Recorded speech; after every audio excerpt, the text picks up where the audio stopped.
Alright guys, we've got some more stuff for you. We are still cleaning out a back room, moving stuff around. Thought you guys would enjoy seeing some of these treasures. So here's another treasure box video. We have some coal forges and fans. Now, we have quite a few. And everyone always asks me, what the hell you got? You got like 20 forges for. Some of them we collected because of the style. Some of them we collected because of the age.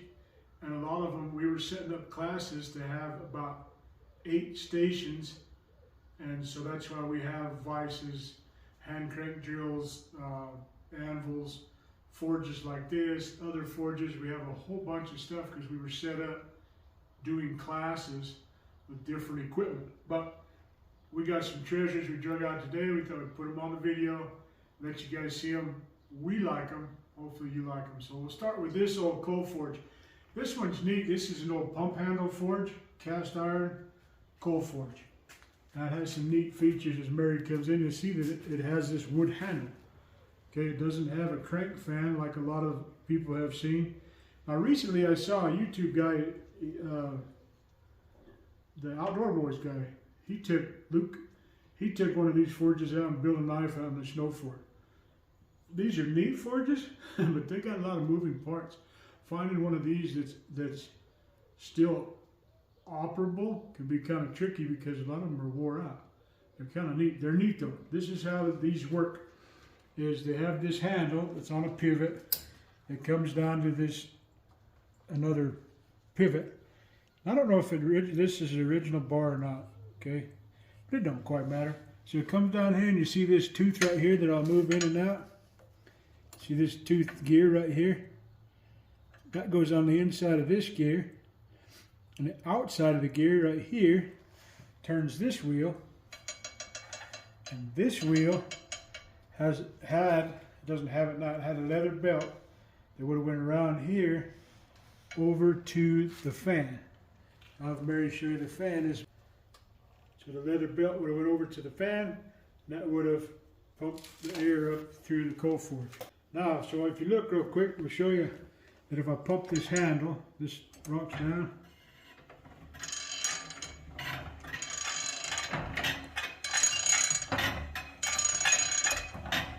You can see how that all works. That gear goes on there, spinning that, leather belt would have gone over, turn the fan.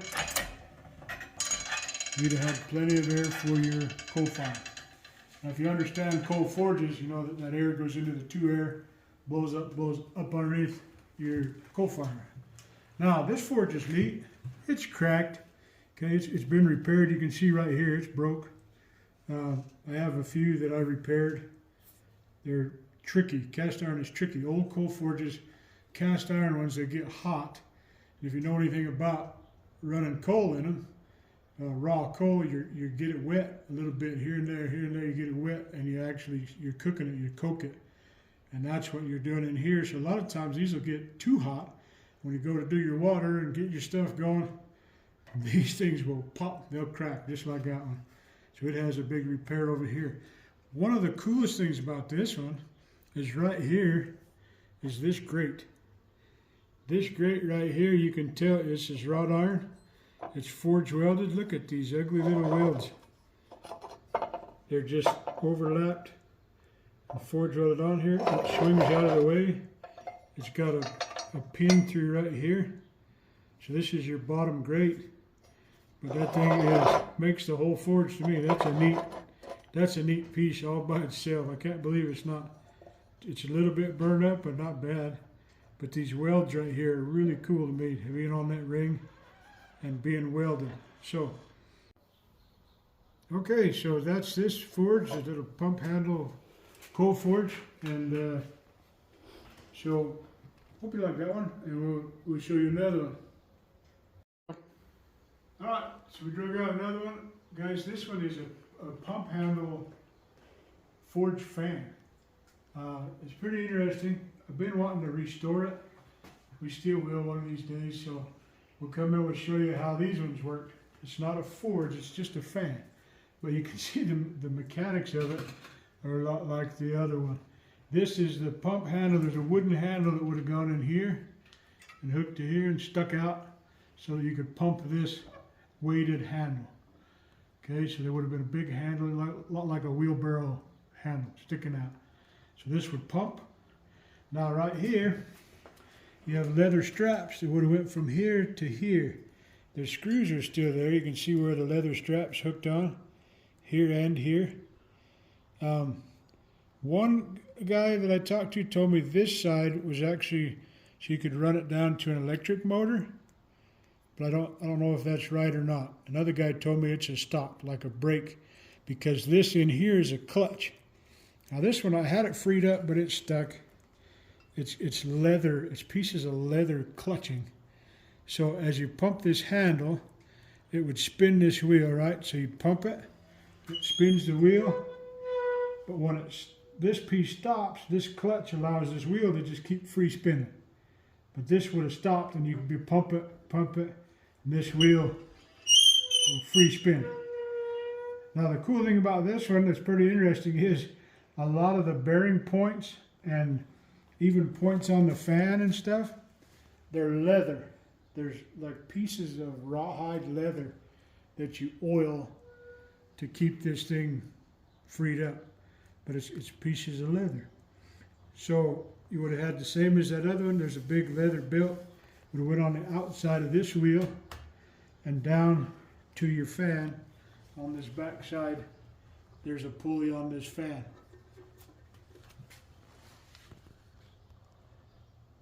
And that would turn your fan, pump the air up to your coal fire. Now this one, a lot of these I saw, I don't know the age of it. It is a champion. I think both of these that we showed you are actually champion. The first forge could be a buffalo. But this is a champion. A lot of these are in the shops right after the bellows, big airbag forges. You see a lot of the bellows forges. Then you start seeing stuff like this. Then they start stepping down to just hand crank fans and things like that. But pretty neat piece. Weighted. It is broken. A lot of this stuff is interesting. I asked an old buddy of mine, Homer Dale, once. I said, how come all this stuff's kind of, I mean, I get that it's old, but a lot of it's broken. He said, well, when they went from dirt floor shop to concrete floor shops, a lot of their tools broke because they're used to dirt floor. So he said, if this tipped over on a dirt floor, you could probably stand it back up. Tips you over on your concrete floor, all the cast iron breaks. So he's probably right. Homer would have known. Okay, so that's a pump handle forge. Like I said, if you ever have any questions about them, put them in the comments and we'll check back. I'm not real good at it, but I'll check back, and if you like just these antique stuff, we will check out another one.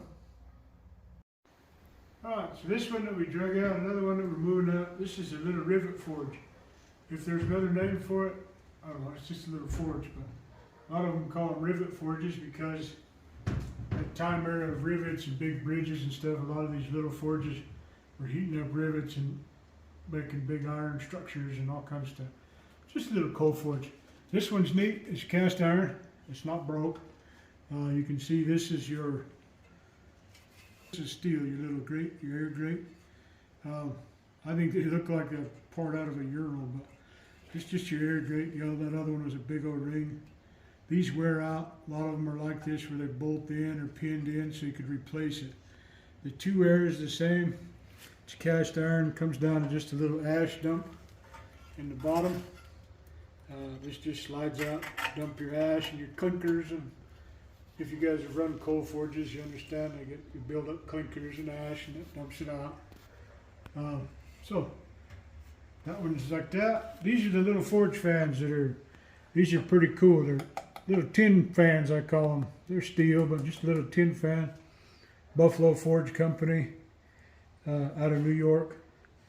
These are kind of neat because the forges at this size are a little bit portable, kind of a portable forge. So this fan, you can tell it works. Blows just enough air into here to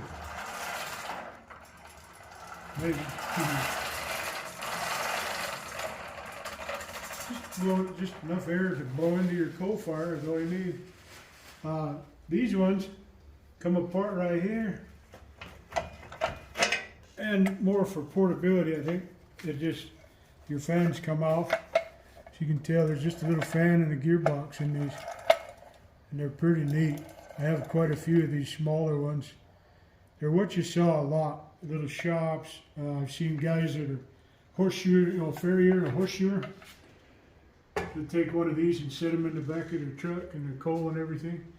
But a lot of those aren't the cast iron ones. A lot of it because they stay hot so long. So this is just a little cast iron Rivet Forge, little coal forge. I like that it has 4 legs. I'll show you one here in a minute. It doesn't, and I'll show you why I like 4 legs. If you're looking for some, and it has 4 legs, good. So, there you go. That's that little cast iron forge. I'll show you another one. Okay, so this one is a little champion Rivet Forge, just like the one we just showed you, except it's steel forge. The nice thing about that is risking cracking it, you're not going to crack it. Okay, got the same type of little grate on the bottom.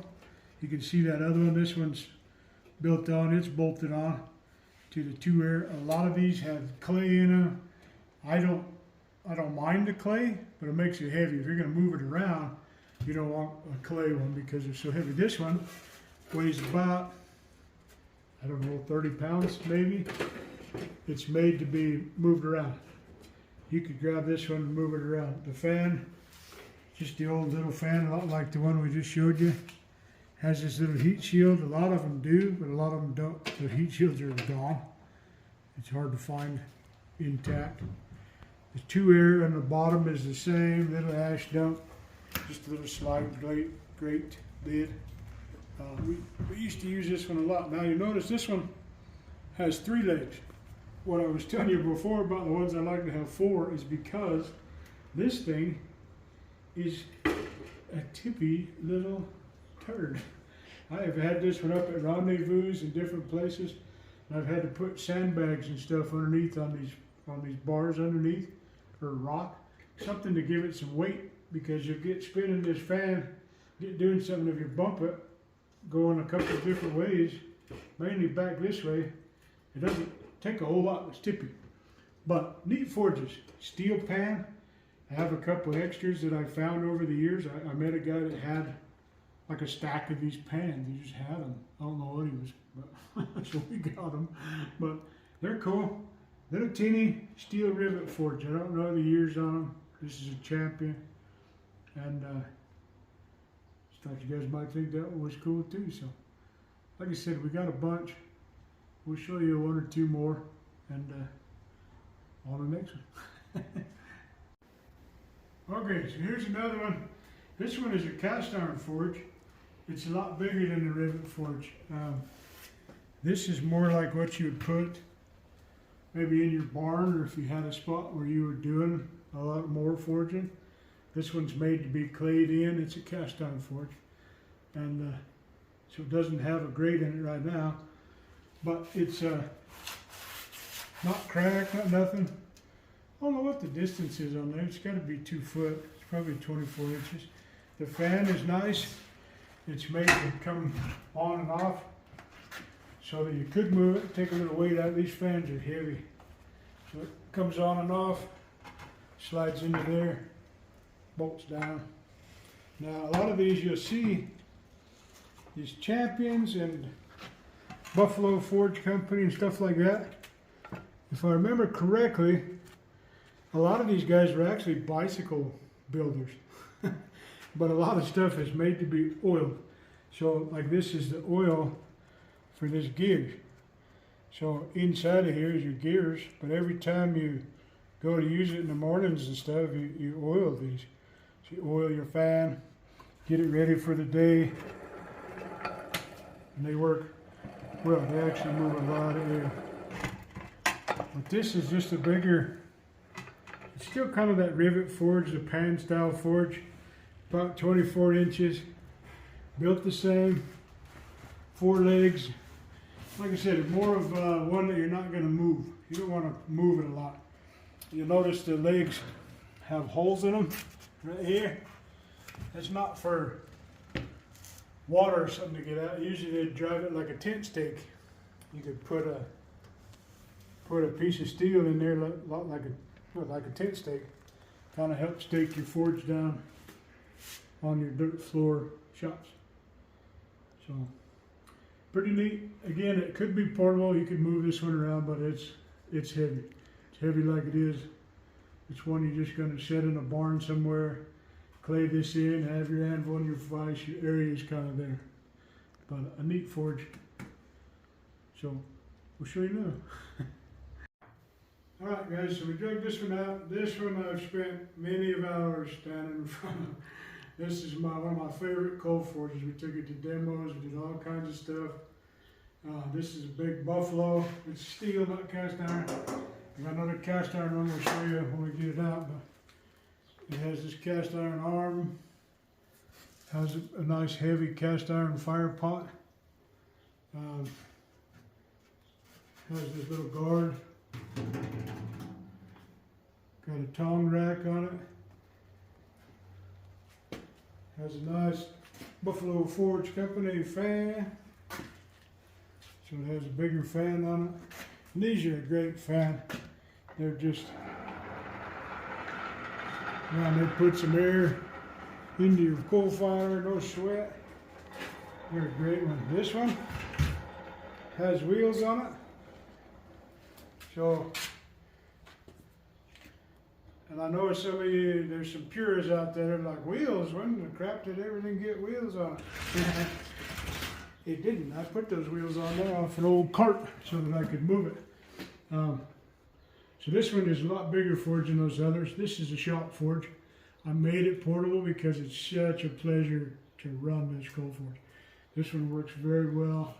It's very smooth. The fan gives you plenty of air. We have a lot of fans. This little Buffalo fan does a great job. This type of coal forge, the fire pot is a lot bigger. Well, not sure, I guess, oh yeah, it's bigger. Has a fire pot. Down here has a clinker breaker. That's what that's called. It's very nice once your fire gets going. You take right here in the front, twist your handle, breaks open the bottom of your clinker. You guys that have run coal forges, when this is mounted up and you build up the glass and things that melt out of your coal, not glass, your sand, turns into glass, turns into clinker at the bottom and starts blocking the air coming up that you need for a good hot fire. So you just roll that, breaks that up, the clinker falls through the bottom. This has a weighted ash dump. So right there you just dump that ash. Just got some crap my kids put in there. What the heck? So you just dump that and it dumps the ash out. Now you're right back to forging. This is one of my favorite forges that I have. I got a couple others that are these bigger coal forges. They work excellent. If you get a chance to get one, these are a lot like an anvil. I get a lot of people that are like, oh, what should I get? What do I, you know, that guy wants $400 for this coal forge like this, or $500. Well, is it in good working order? Does it work well? Because that old treasure right there works awesome, and it'll make you money. The forge is just fun. It's going to last you forever. It's already probably 110 years old, 120 years old. As long as everything is still good, you're good. Spend a little money on it. People wonder, they're like, where'd you get all these? Where'd you? Well, some of them I spent some money on.